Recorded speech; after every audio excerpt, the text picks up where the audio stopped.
When you come to the idea of modern video games, which often get a bad rap from people saying, oh, these people are playing video games, wasting their time. For some people, these games mean an awful lot. They mean a huge amount to people. And that's kind of what the paper is about, is that actually this game, Legend of Zelda, is a really complex mythological game. The background, the story, the lore around it has all these archetypal qualities, and all these games have massively archetypal underpinnings to them. There's one called Majora's Mask, which is seen as the dark one in inverted commas, but there's a lot there about depression and those sort of parts of oneself. And it also fits with this hero's journey, which essentially all good stories, all good films, all good books are going to have this hero's story, this arc of sort of not redemption, but change. And you can map that hero's story onto the therapeutic journey if you think about it like that.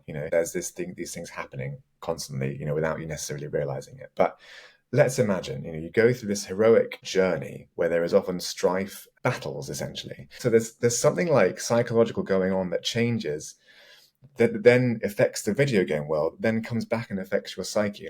Being your own hero in your own journey, giving you energy in a way to just get through difficulties and problems. I'm going to go back to the one with depression again. Like in the game, essentially, the world is going to end in 3 days because the moon's going to crash into the ground. This clock is constantly ticking. Your time is running out.